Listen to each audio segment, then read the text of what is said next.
Hello students, welcome to आईफेस। और इस सेशन में मैं आपको मिलाने वाला हूँ मोहम्मद शोएब को। और उनका 270 ज़ियारत रहा है। कैसे उन्होंने अपनी पीएचडी जर्नी के साथ जो अपनी ज़ियारत है उसको उन्होंने देखा किया। कैसे उनका मेहनत का क्या उनका स्ट्रेटजी था अपनी स्टडी को लेकर, उसको लेकर हम आज मोहम्मद शोएब से बात करने वाले हैं। तो वेलकम शोएब, सबसे पहले आपको और आपकी फैमिली को आईफेस की तरफ से बहुत सारी शुभकामनाएं आपकी सक्सेस पर।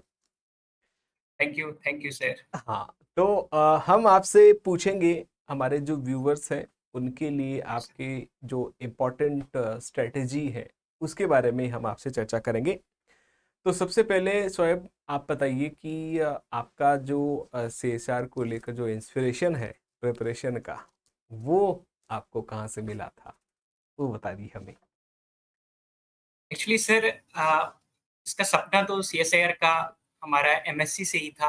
हम्म। बट स्टार्टिंग में ये हुआ कि हाँ। जब मैंने अपना बैचलर्स जो है वो जम्मू यूनिवर्सिटी से कंप्लीट किया था। वेल। फिर मास्टर्स मैंने डॉक्टर भीमराव अम्बेडकर यूनिवर्सिटी आगरा से किया। हम्म। तो उसके बाद फिर मैं सिविल सर्विसेज के लिए प्रिपरेशन करना चाह रहा था। Wow, great. हाँ। लेकिन हाँ। किस्मत से ये हुआ कि मेरा पीएचडी के फॉर्म आ गए और मेरा एंट्रेंस क्वालिफाई हुआ, और मुझे घर वालों की तरफ से भी और अपना भी एक सपना था कि रिसर्च में जाना है और रिसर्च करनी है। Well well. हाँ।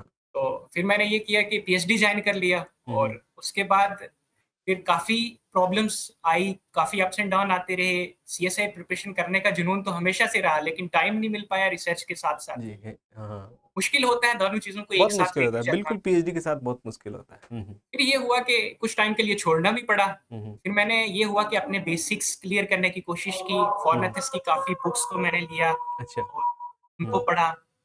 हम्म। तो उसके बाद फिर मैंने रिसर्च वर्क था जो मेरा, वो एवियन डाइवर्सिटी पे था। अब मुझे फील्ड वर्क उसमें करना पड़ता था। अच्छा। वो डेली फील्ड वर्क में जाना पड़ता था। फिर तो उसके साथ से फील्ड वर्क के साथ तो बहुत मुश्किल होता है शोएब, बहुत सर, मुश्किल हाँ, होता है। सुबह हम निकलते हैं, आपको पता है सर कि हाँ अगर हम बर्ड्स पे मेरी रिसर्च थी, हाँ तो हाँ। बर्ड्स जो है वो हमें या तो सुबह मिलते हैं या फिर शाम को मिलते हैं। बिल्कुल तो आप, हाँ सुबह, हाँ हाँ। उसके लिए ना सुबह का टाइम निकल पाता था और ना शाम का निकल पाता था। फिर हम्म। थके टूटे शाम को रात को घर वापस आते थे जहाँ पे रहते थे यूनिवर्सिटी के पास। अच्छा उससे काफ़ी मुश्किल आती थी सर, प्रिपरेशन कर नहीं पा रहे थे। अच्छा। अच्छा लेकिन फिर मुझे कुछ टाइम के लिए उसको छोड़ना पड़ा। तो फिर अच्छा। लास्ट में जब मेरा सबमिशन का टाइम आया, अक्टूबर-नवंबर की बात है सर, हम्म। 2024 की, तो मेरा हाँ। पीएचडी का सबमिशन हो गया। अच्छा मुझे कुछ टाइम और मिल गया उसमें, फिर अच्छा। काम खत्म हो जाता है क्योंकि वाइवे के लिए जो है वो वेट करना पड़ता है। हाँ हाँ हाँ हाँ। फिर मुझे ये हुआ कि मैंने रिकॉर्डेड कोर्स आईएफएस का लेकर रखा हुआ तो था। वो तो आपने मैं सबमिशन के बाद लिया है? नहीं, वो पहले ले रखा अच्छा, था, लेकिन पहले मैं रखा सर था आपने। उसको पढ़ अच्छा नहीं अच्छा। पा रहा था, मेरे पास टाइम नहीं था, मैं अच्छा। टाइम नहीं निकाल पा हाँ रहा हाँ था। हाँ हाँ हाँ। लेकिन मैं कोशिश करता था, जब भी मुझे वक़्त मिलता था तो मैं हम्म। अपना नोट्स वोट्स प्रिपेयर करता रहता था, सारी चीज़ें मतलब टच में रहता था। भले ही मैं उस लेवल का प्रिपरेशन नहीं कर पा रहा था, लेकिन मैं टच में ज़रूर था। वाह। पढ़ता ज़रूर था, देखता अच्छा ज़रूर था चीज़ें, नोट्स प्रिपेयर करता रहता था। अच्छा अच्छा। तो फिर अच्छा जैसा ही मेरा सबमिशन हुआ था सर, तो फिर मुझे थोड़ा 2-3 महीने का टाइम मिल गया, तो वो अच्छा। मेरे लिए एक प्लस पॉइंट था, एक एज था। तब तक मेरा जनवरी में 2025 25 में जनवरी में मेरा वाइवा भी हुआ, और उसके अच्छा। बाद और टाइम थोड़ा-सा मिल गया 1-2 महीने का। हाँ, मैंने उसमें अपनी वाइवा के बाद तो डेफिनेटली आप फ्री हो गए होंगे। जी, जी, फिर थोड़ा-सा मेंटली भी लेकिन इंसान फ्री हो जो जाता है। पीएचडी थीसिस प्रिपरेशन जब हम लिखते हैं, वो जी सबसे सर, टफेस्ट टाइम माना जाता है अपनी पीएचडी का। जी सर, ये और तो है वहाँ ही। हमें अपने आप को फोकस करना बहुत मुश्किल हो पाता है शोएब, बहुत मुश्किल हो पाता है। जी, पढ़ना तो बहुत दूर की बात है, हमारा जो मेंटली उस टाइम बहुत आपको स्ट्रांग रहना पड़ता है, तो बेशक जी सर। आपका मायने रखता है आपकी सक्सेस। तो अब मैं थोड़ा सा हमारे सिलेबस की ओर आपसे कुछ क्वेश्चन पूछूंगा सोएब जी, कि जी सर।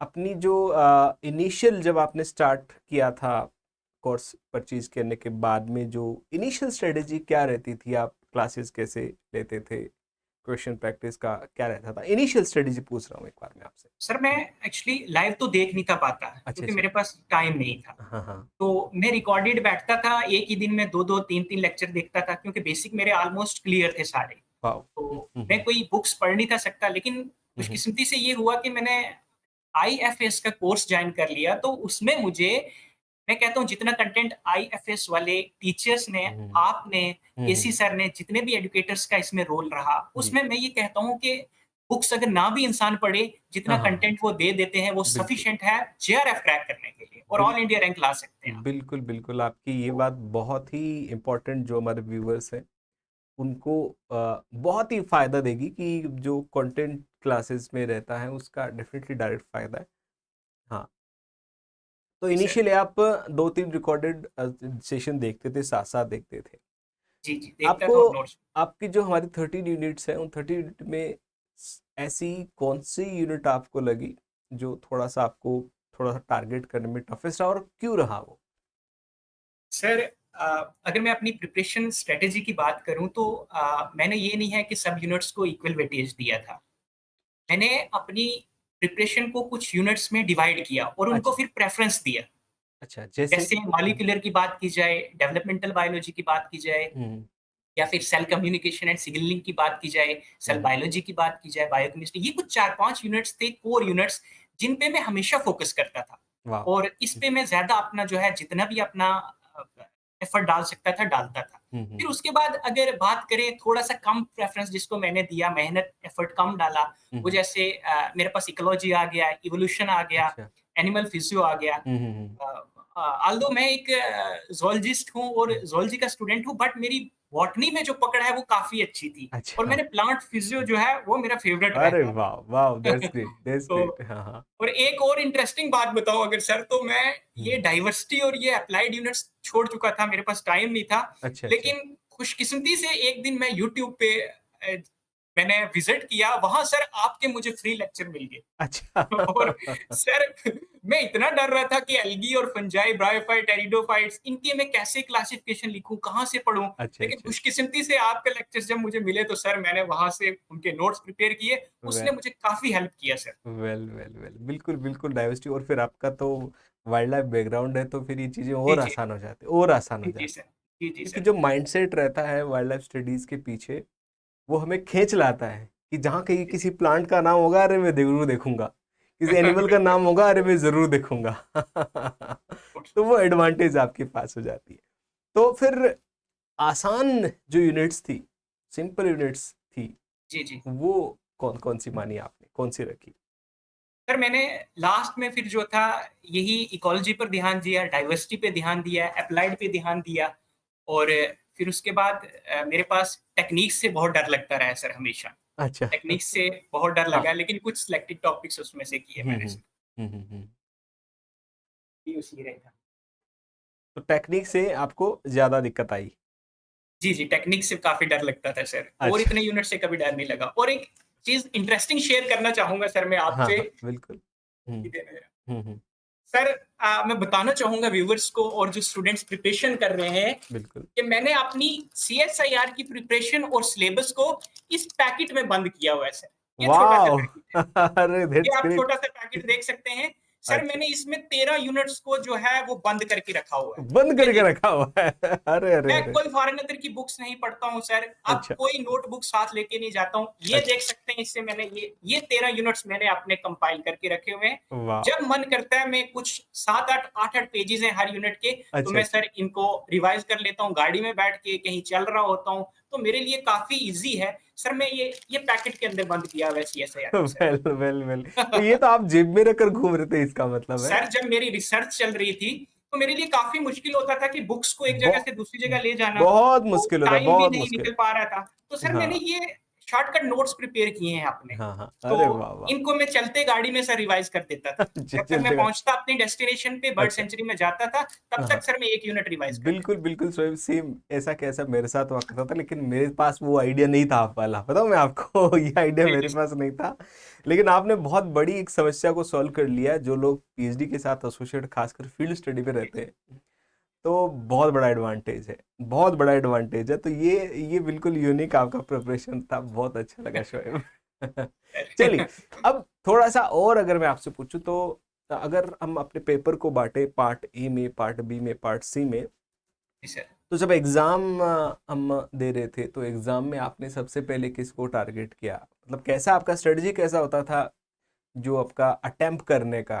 कितना समय आप देते थे हर पार्ट को वो थोड़ा सा एक्सप्लेन कर दो आप। सर हम्म, मेरा अब पर्सन टू पर्सन डिपेंड करता है, हर एस्पिरेंट का, हर स्टूडेंट का हम्म। अपना तरीका रहता है। लेकिन जब मैं एग्जामिनेशन हॉल में गया था तो मेरा फोकस यही रहता था कि मैं पार्ट सी को अच्छे से टारगेट करूं, वाह। और अगर उसमें अच्छा स्कोर हो गया तो मैं शायद मेरा जेएफ क्वालिफाई हो जाएगा आराम से। तो वाह। मैंने मैक्सिमम टाइम अपना जो है वो अगर पार्ट सी पे कंज्यूम किया। फिर जो मेरे पास टाइम बचा तो बी सेक्शन में ये होता है कि अगर आपको आता है वहां हम्म, सोचने की जरूरत नहीं पड़ती है। बिल्कुल बिल्कुल नहीं जरूरत अगर पड़ती। आता है तो डायरेक्ट हिट होगा, नहीं आता तो कोई ताकत आपको उसको बिल्कुल हाँ, ला नहीं बिल्कुल सकती है बिल्कुल वापस। बिल्कुल बिल्कुल। तो इसी तरीके से सर मैंने अपनी और जो पार्ट है पार्ट ए को लेकर आप कंसर्न थे, कुछ करते थे उसके साथ? सर पार्ट ए में वही जो प्रीवियस नॉलेज स्कूल में पढ़ी है या कॉमन अच्छा, सेंस यूज करके, अब ये बिल्कुल, है अगर की बेसिक्स कुछ हिट हो गया तो ठीक जी है। जी, वैसे अच्छा। भी आप कोई भी स्टूडेंट जाएगा अगर थोड़ा हाँ, सा कॉमन सेंस यूज करेगा तो मुझे लगता है 3 4 5 क्वेश्चन तो आराम से लगा ही बिल्कुल लेगा। कर ले, बिल्कुल तो कर उसके लिए लेता, मैंने कुछ बिल्कुल कर। अलग से कुछ किया नहीं सर। लास्ट का जो एक महीना आता था जब हमारे एग्जाम का डेट आया था, जी सर। उस समय को आपने कैसे मैनेज किया? मतलब जो आपको हार्ड्स रिवीजन भी करना था, आपको अपना रिसर्च भी संभालना था, कैसे आपने वो उस एक महीने को मैनेज किया? सर जो मैंने पैकेट बताया है इसमें मैं सिर्फ रिवीजन के लिए रखा हुआ था। अच्छा। और फिर आईफास की सबसे अच्छी बात यह है, मैं इतनी बार शुक्रिया अदा करूं, मुझे ये चीज समझ नहीं आती है कि मेरी जिंदगी में सबसे बड़ी खुशी रिसर्च करना या जेआरएफ क्लियर करना नहीं है, वाह। बल्कि इस प्लेटफॉर्म पे आना। और आप जैसे एडुकेटर के सामने यहाँ इंटरव्यू हो रहा है, मैं कह रहा हूँ मुझे जिंदगी का सबसे बड़ा सपना ही यही था सही और से। आज ये पूरा हुआ है। देखिए शोएब, ये तो सर सिर्फ आपकी मेहनत है, ये आपकी और सक्सेस है, आपने मेहनत आप करी है, ये है ना, आपने नहीं सर, कमाई है। आपकी हाँ, गाइडेंस थी उस वजह से सारी चीजें हमारा हुई हैं। थोड़ा सा है कि हम रास्ता दिखा देते, बाकी अगर आप मेहनत नहीं करते ना शोएब, तो ये कॉन्फिडेंस आप में कभी नहीं आता। जी, जी। आपने सही समय पर सही स्टेप्स लिए, सही आपने रिवीजन स्ट्रेटेजी आपका बहुत शानदार था, और ये जो आपने किया, इसी से आपको सक्सेस मिली है। जी, सर। तो अब सबसे लास्ट में एक बात और शोएब, खासकर उन स्टूडेंट्स को जो अभी पीएचडी में जुड़े हुए हैं, खासकर और सी सैट प्रिपरेशन भी कर रहे हैं, जी, उनके सर। लिए क्या मैसेज आप देंगे? है ना, कि हमें देख रहे हैं, उनको आपको एक मोटिवेशन की देना है कि आप कैसे अपनी स्टडी को स्टार्ट करें, और जो रिसर्च और प्रिपरेशन का जो बैलेंस है उसको कैसे बना सकते हैं, उसको और कैसे इम्प्रोवाइज कर सकते हैं। देखिए सर, अगर दोनों चीज़ों को साथ लेके चलें, जहाँ हम्म। तक मेरा मानना है, थोड़ा-सा मुश्किल तो होगा, हाँ लेकिन इम्पोर्टेंट ये है कि हमें उन मुश्किल्स को, वो जो अप्स एंड डाउन दोनों चीज़ों में आ रहे हैं, उनको ओवरकम कैसे करना है, इन चीज़ों को मैनेज कैसे करना है। हाँ हाँ हाँ। तो सबसे अच्छी बात मुझे ये लगती है कि अगर कोई एस्पिरेंट, कोई स्टूडेंट हम्म कंसिस्टेंसी है उसके पास, भले ही हम्म वो पर डे 2 या 3 घंटे भी निकाल रहा है, हम्म। तो मैं कहता हूँ उसके लिए सफिशिएंट है।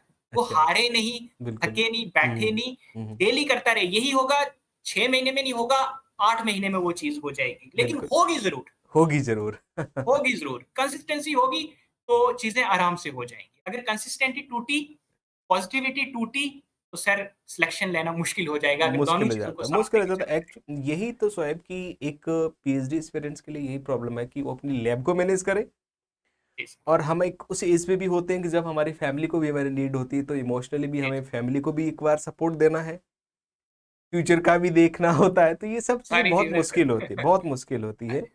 और मैं तो कहता हूँ कि एक रिसर्च स्कॉलर पर जो बीतती है वो रिसर्च स्कॉलर ही जानता है। बिल्कुल, और वो बिल्कुल। ही जानता है। तो शोएब, आपका जो सक्सेस है वो हमें बहुत इंस्पायर करेगा, आप लोगों को भी इंस्पायर करेगा कि कैसे शोएब ने अपनी पीएचडी के साथ, और मैं तो कहता हूँ बहुत क्रूशियल टाइम होता है कि जब हम एक पीएचडी सबमिशन को लेकर होते हैं, और फिर हम नेशनल लेवल की इस एग्ज़ाम को प्रिपरेशन करते हैं, बहुत अच्छी रैंक वहाँ से निकाल के लाते हैं, भले ही उनको फील्ड में उनका काम भी उनको साथ साथ करना होता था, अपने नोट्स को भी उनको साथ साथ रखना करता था, और एट द एंड जाहिर सी बात है, सिंपल सा एक फिनोमेना यही है कि जो मेहनत करेगा, जो हार्डवर्क करेगा, उसको सक्सेस ज़रूर मिलेगी। तो शोएब, आपको बहुत बहुत धन्यवाद हमसे बात करने के लिए, हमारे व्यूवर्स को थैंक यू, आपके थैंक यू सर। जो वैल्यूबल, जो हम आपने जो ट्रिक बताई, डेफिनेटली मैं तो अब और भी बच्चों को आपकी ट्रिक्स बताने वाला हूँ, है ना। सो नहीं सर, सब आपसे सीखा है। सो सो आपको और आपके परिवार को बहुत सारी शुभकामनाएं आईएफएस की तरफ से। शुक्रिया शुक्रिया, thank you sir. Okay okay. Okay okay.